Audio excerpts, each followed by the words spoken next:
Welcome to the Core Connection. I'm Mira Rubin here with you on the Enlightened World Network. And today's topic is fits and starts. And what that's about is how when we're making changes of behavior, patterns, whether it's of beliefs or attitudes or modes of thought or behaviors that we often move forward in fits and starts. And sometimes these fits and starts can actually be supporting us in our commitment to growth and transformation. Good morning, Rosalind. So good to have you here with us this morning, and so awesome to have the live streaming working on Facebook. It's been a tremendous effort behind the scenes by Sue, who is like the tech genius behind Enlightened World Network. So big shout out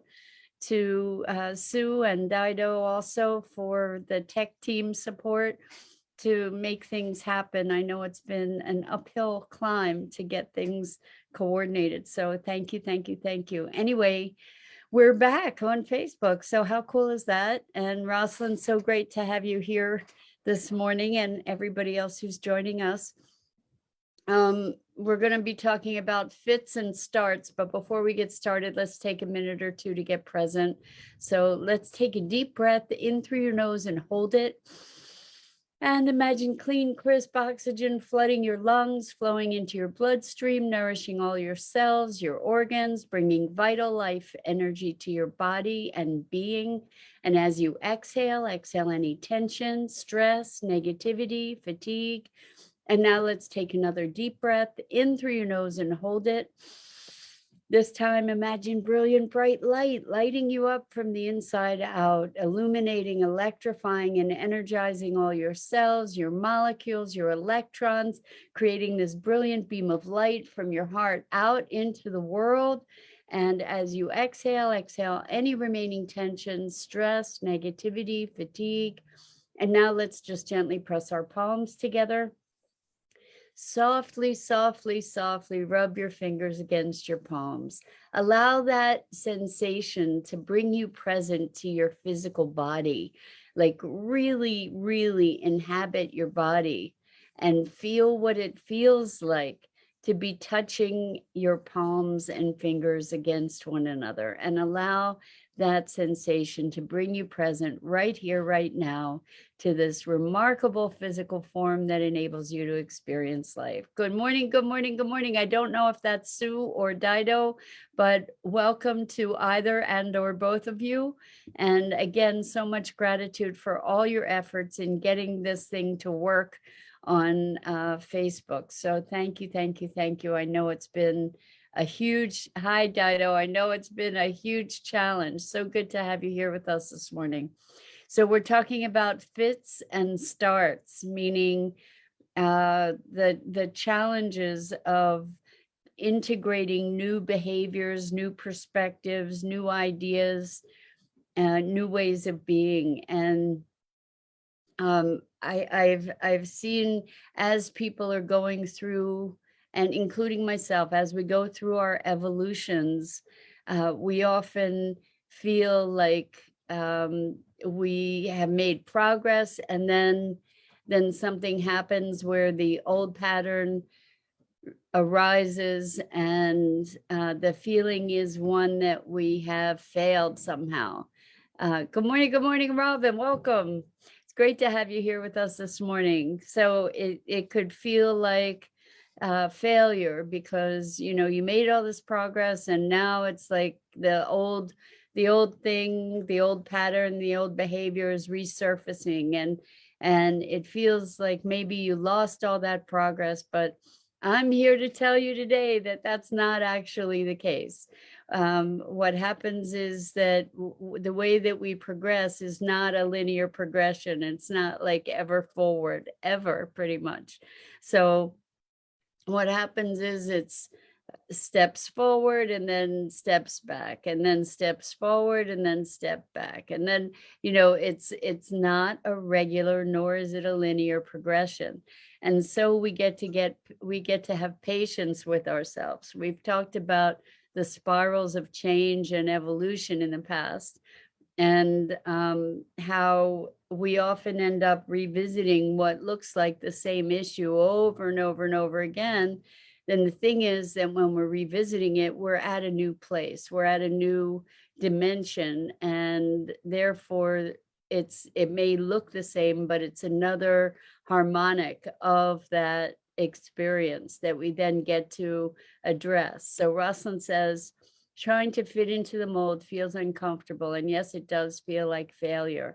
So fitting into the mold, I'm wanting this to be a mold of our own creation, and more than a mold, maybe a possibility, so that it feels more expansive than constraining and constrictive. But it can feel like failure, because it's like, oh, I was making such good progress and now it's all lost. Now, I'm just back to square one. But the truth is, you're not back to square one, because you have already experienced square two. So having experienced square two, square one is no longer the same. And I think we get to recognize this, that our evolution is uneven. Good morning, Isabel. So good to have you here with us this morning. We're talking about fits and starts, and allowing ourselves.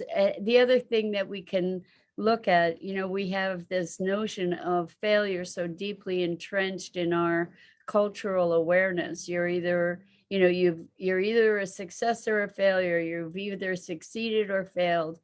It's very black and white. And the thing that I want to encourage is that we recontextualize this notion of failure to a notion of feedback, because we are in an ever evolving process, and we are ever evolving beings. And as such, when we allow ourselves the notion of failure as a finality, as a black and white, then it's kind of an excuse to give up, right? Or it's an excuse to limit ourselves in our self-perception, and also in our commitment to whatever the intention is. This is where I much prefer the notion of intention to the notion of goals, because goals can often, goals are meant to be a measure of success or failure, right? And when we talk about goals, it's pretty black and white. You either make it or you don't. And when we talk about intention, a goal may be an interim measure, like a metric to get feedback. But if we're using the goal as an end in itself, then it becomes something that's really disconnected. Because then when the goal is achieved, then what? Like once you achieve the goal, what is there? You need to make a new goal. Whereas when there's an intention, the intention can be ongoing. The intention is a bigger context in which the other actions reside. So Rosalind says, I replayed a competitive interview in my mind. There were 8 questions. I walked away feeling good, but then thought of the answers I should have given, what I didn't say. Okay, so interesting, Rosalind. So you can contextualize that experience by saying, well, I shoulda, woulda, coulda, right? Or if I have an opportunity to answer such questions again in the future, now I have a better perspective or a broader perspective on how I might address that situation. And if you were really interested in the position, I wonder if there might be an opening to recontact the interviewer with your new perspective and to share that new perspective. I don't imagine that that they would have too many candidates who would follow up in that way. So that might distinguish you. And who knows, what is there to lose? It might be a powerful experience both for you and, who knows, the interviewer, to have somebody come back and offer a new perspective. And that's kind of an affirmation of your interest in the position, if it's something you believe that you would want for yourself. So Rosalind says it was a 5-person panel and they were scoring each question. So I got you. That's a bizarro kind of situation, super high pressure. Maybe it was designed to be that way. But it still doesn't hurt to follow up, right? It might give you some satisfaction to follow up with them and to address the questions now that you've had an opportunity to think them through more thoroughly. I know for me, I'm not necessarily the best when you put me on the spot. I need to think more deeply about things and weigh different vantage points. And sometimes I get the deer in the headlight thing going on, and it's good to be able to have some time to process things more methodically. Anyway, we're talking about feedback versus failure. We're talking about fits and starts and how as we're making progress, we like even with something like I'll just use this example, not that I'm not trying to elevate this as something that I'm advocating, but let's say you're on a diet and not necessarily a diet to lose weight, but let's say you're attempting to shift your dietary habits. And so you do really well and you're not eating any junk food and you're doing great for 2 weeks. And then you have a day where it's just like all kinds of junk. So the question that I have is, does that experience of all kinds of junk invalidate the progress that you had made? A lot of us would make it invalidate it, right? And would make the junk day more important than the 2 weeks that we were incorporating these new habits and behaviors, right? And so the junk day we can also be looking at that as a temporary lapse. We don't have to make it that we were a failure unless the goal was 30 days of clean eating, whatever. And then in the midst of it, we had this junk day. Isabel says, that's me, LOL.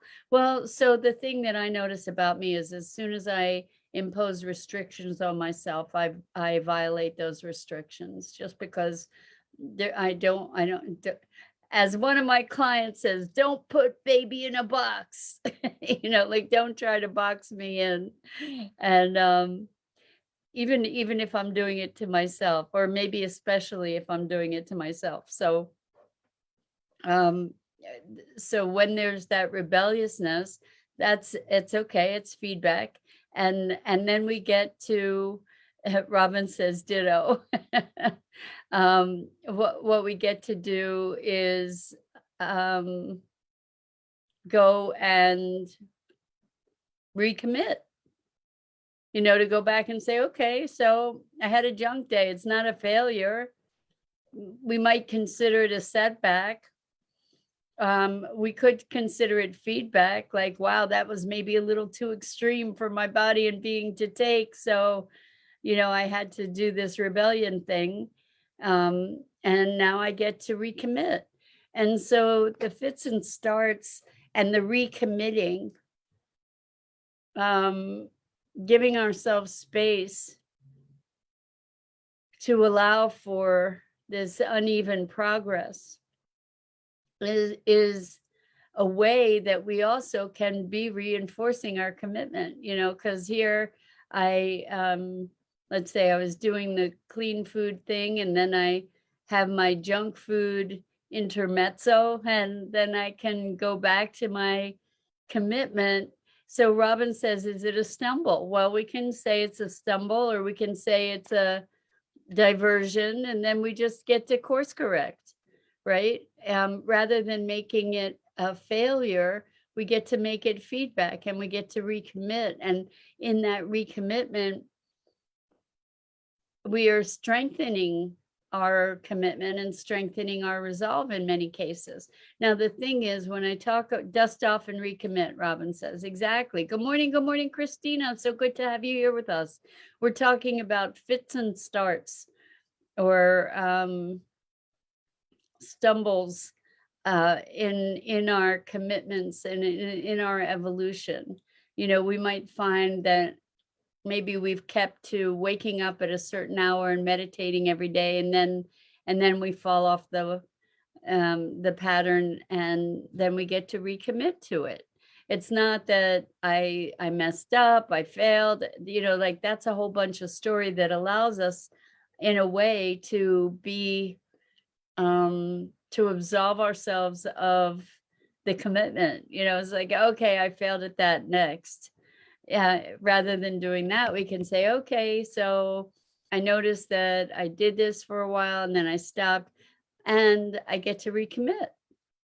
It's not wrong, bad. What, as we allow ourselves to free ourselves from judging about these things, we're setting up less resistance, right?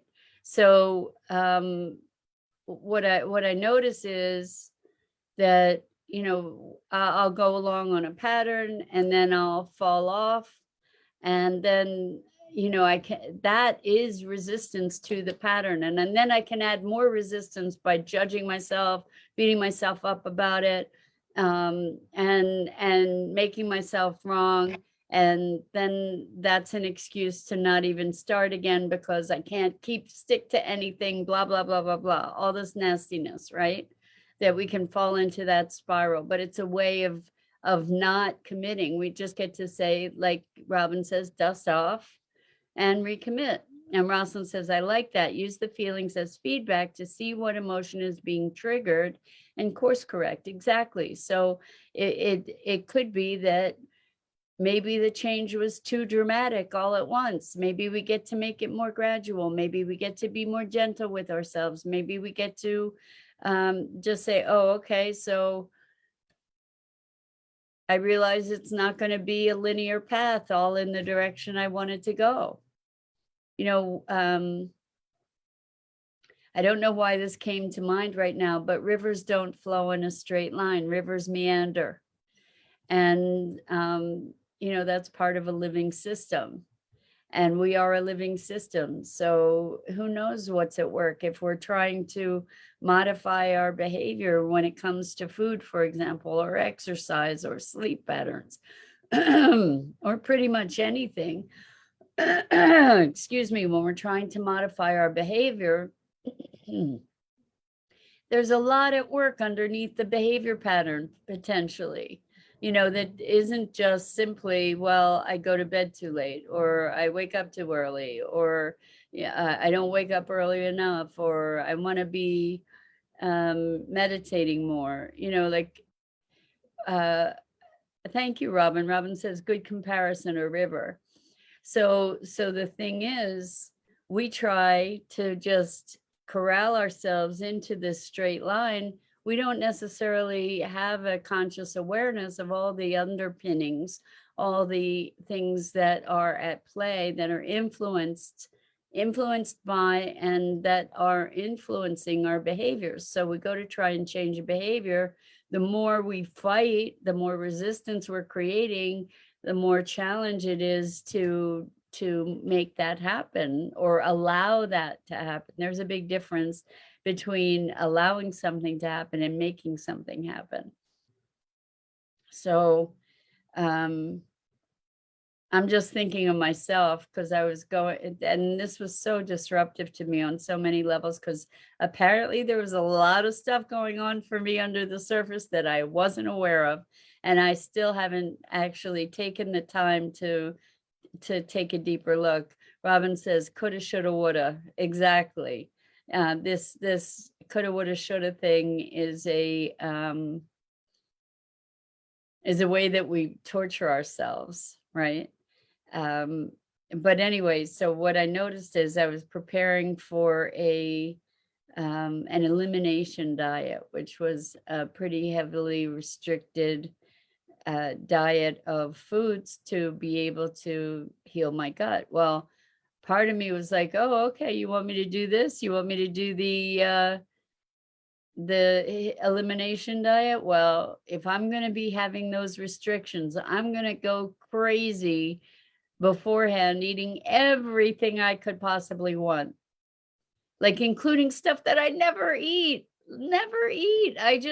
I ate pints of ice cream, I ate candy, I ate all kinds of things in preparation for this elimination diet, which is kind of counterproductive, right?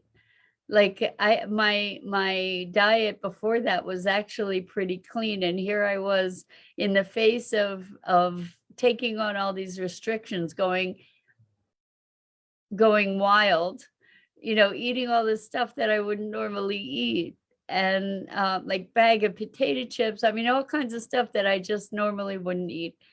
And I was watching myself do this, and I was thinking, wow, this is really interesting. And it didn't even occur to me at the time to be saying, hey, what is going on underneath here? To dig deeper. I just was so busy stuffing my face with all this food that I wouldn't normally consume. And then I did the elimination diet, but it was really, really disruptive to some established patterns that I had that kind of gave me a sense of groundedness that I hadn't even recognized. So it was a very interesting experience. And I would say that the way I approached it was kind of counterproductive to the intention of the diet in and of itself. Like I was facing the potential. It was like I was facing the potential of all this constriction. So I went way on the other side to compensate for it. And it was pretty crazy, pretty crazy to watch myself do that. And so what we're talking about is uneven progress, right? And depending on your definition of failure, we can also be looking at the notion of failing forward. So fail fast, fail forward. And what that means is experiment, be in activity, do things, and use that quote unquote failure as feedback. Allow yourself to glean the information that's available to you in these activities. And rather than using failure as an excuse to quit, use it simply as feedback to give you information about how to better proceed forward.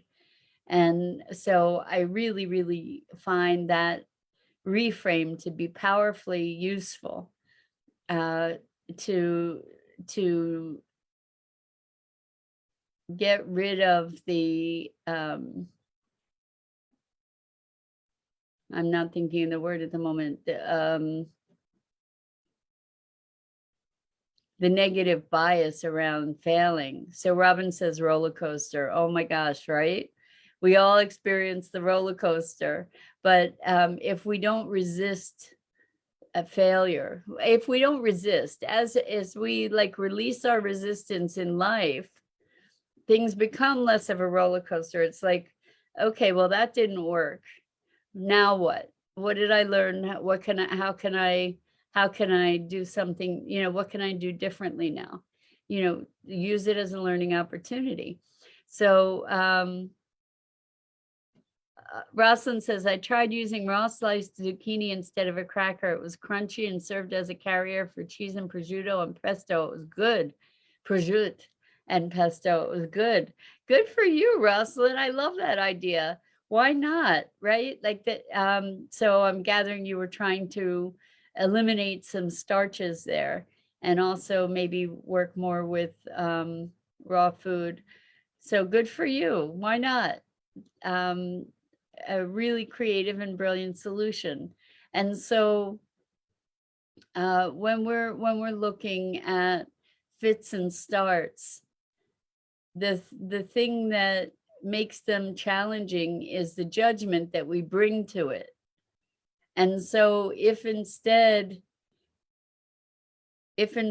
we can use our failures as a measure of progress, you know, to say, okay, well, what did I learn? You know, like, here's another thing I can check off on my awareness around something. You know, if I can use my failures as learning opportunities rather than ways to beat myself up and give myself excuses for thinking I'm not good enough, or not capable, right? Like, we just get to come back and use our knowledge. So Robin says, it's like you started with a safety line, then a hiccup, reconnect another safety line each fall for strength. Exactly. So we get to learn, we get to strengthen ourselves through our experiences rather than beating ourselves up to the point where we incapacitate ourselves. So the fits and starts, when we come back and we recommit, that actually strengthens us, rather than if we had just had an easy breezy way to the outcome, we wouldn't know necessarily. If everything goes right, and I taught for 18 years, if everything goes right, you don't learn. You learn the right way to do something. But what if something else arises in the process? If you don't meet those challenges, you don't know how to accommodate, right? Really important. And Dido, thank you so much. She says, as I think you've said before, focus on progress, not perfection. Exactly, because perfection doesn't exist. Perfection's a construct that makes us crazy, right? And everybody else that we try and enforce it with. And I'm going to just read the last comments and then I have to run. So Rosalind says, regarding the analogy of a river, the journey down the mountain sometimes takes a particle of water up in the clouds and landing as rain on a whole different course. I love that, Rosalind. That is beautiful. And Dido says, it's a growth mindset. Bumpier but deeper learning. That's awesome. Bumpier is deeper learning. How about even? That's beautiful, Dido. Thank you. And Robin says, correct. Redirect your thought process. Beautiful, beautiful, beautiful. Thank you guys so much for participating in this conversation. I'm so delighted to be back on Facebook Live, where you can give live comments. Thank you, everybody. So much love. I'm Mira Rubin. This is the Core Connection, and I go live each weekday morning here, usually on the Enlightened World Network Facebook page. I'm so grateful to you for the time and energy that you dedicate to these morning musings and making such a lively conversation. So much love. Hope to see you again here really soon.